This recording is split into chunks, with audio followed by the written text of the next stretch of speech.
Now at the end of the video, I'm going to show you a couple of examples on why you need to make sure you thread your machine in the right order. Now, I've been wanting to create this video for quite a long time. I'm a sewing teacher and I've taught hundreds of people and I've fixed hundreds of overlockers, different brands, different models for each of those brands. So you get to learn quite a lot and understand all the different features and how, as a dressmaker, we use the overlocker and how, as a mechanic, they need to be functioning so that the machine can work as perfectly as we need it to.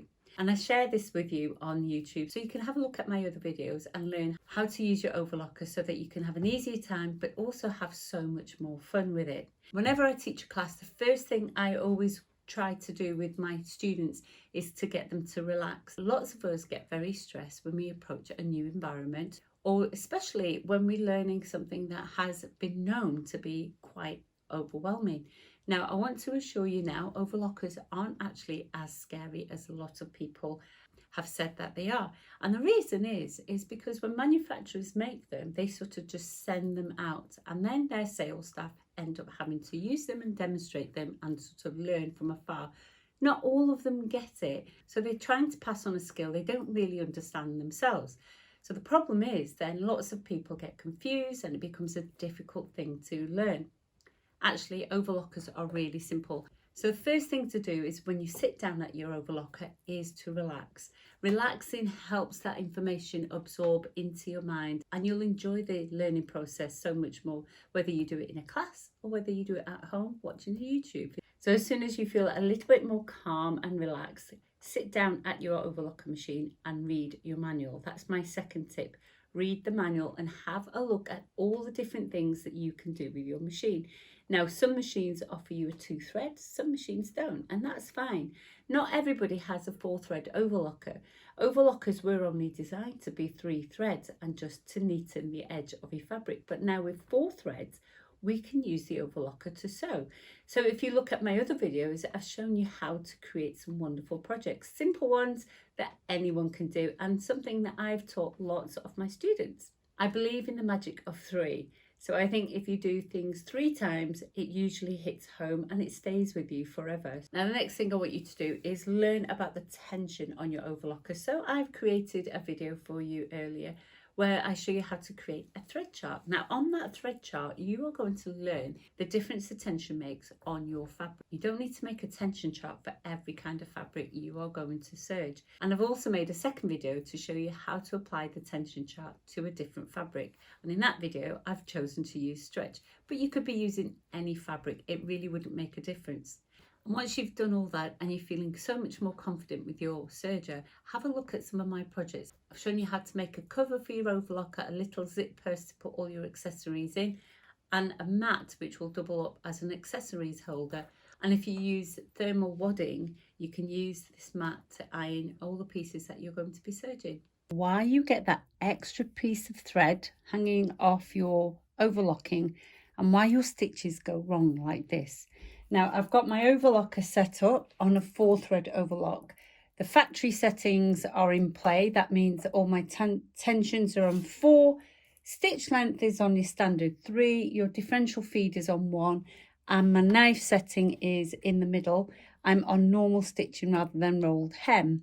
So have your stitch finger set like that. So I'm going to stitch a row just to show you the machine's working fine. Okay, there we go. So we've got a good overlocking stitch going on there.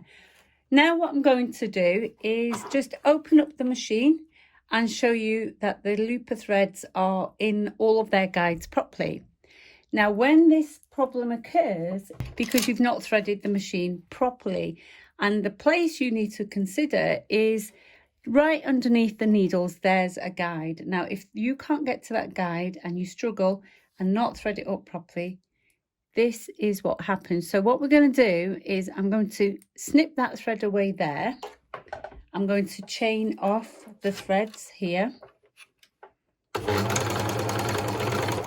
So I've got the 2 needle threads and my upper looper thread there. That's the red thread. Snip that away. And then what we can do is now continue back with the lower thread. Now the lower thread goes on top of the upper thread. So you would feed the red thread through and then the yellow thread through, and try saying that after a drink. Okay, and we're not going to feed the yellow one through the lower guide, so the guide that goes underneath needles, and I'll just feed this yellow one through like this, and I'm going to swoop my scissors underneath so that I separate all 4 threads like that. Okie dokie. So we've got all 4 threads separate. We've got all the looper guides are fed apart from the one that's sitting under the needles. So all the tensions, everything is correct. And there you go. So you've ended up with that extra thread that's feeding through, and there it is. It's going through the machine, and we've got our some sort of chain happening there. Okay, so it's all come undone. We need to re-thread that looper thread. So I'm going to, don't need to cut it off up there. What we can do is just hook it back on into the right places it needs to be hooked on. So it comes off really easily. Okay. Just need to get the right tension. There we go.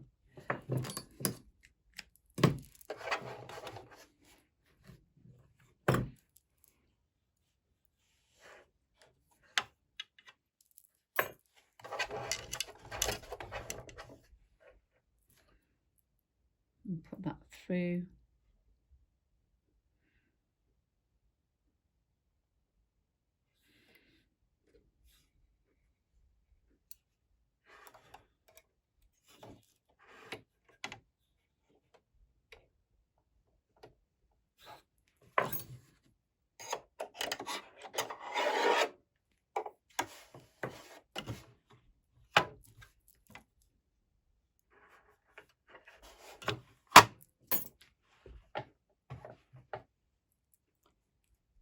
If we grab our piece of fabric again, and we're back to normal sewing again. Now, what happens if we mess up the order in which the looper threads are threaded in the machine? So these are threaded up properly with the red thread going underneath the yellow thread. So that's the over looper. So the upper looper is behind or underneath the lower looper in the chain. So if you watch how it goes, the upper looper goes over the lower looper and works with the needles and creates the chain. Okay, so what we're going to do is change the order in which this happens. So I'm going to snip away. So I'm going to snip away the upper looper because that's the one sitting behind the lower looper. And what we're going to do is just pull it out. And if I pull that out, I can re-thread it back into the machine so that the upper looper is now going to be sitting in front of the lower looper.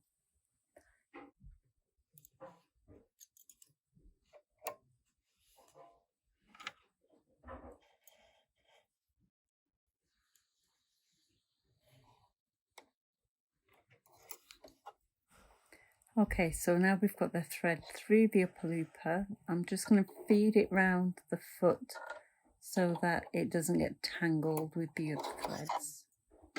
And just pull it to the back. Now, just carefully untrap that.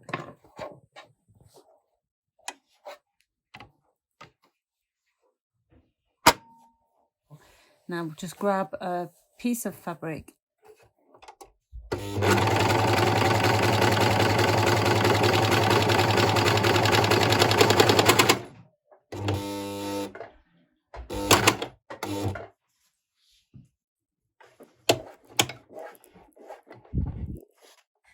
So you see, just changing the order of the upper and lower looper. So if you thread your loopers in the wrong order, you'll get your threads in the wrong order for the chaining system. So your chain can't form properly, and this is what we end up doing to the fabric. So it's really important to thread your machine in the correct order. So I'll put it back into the correct order now, and it should be fine.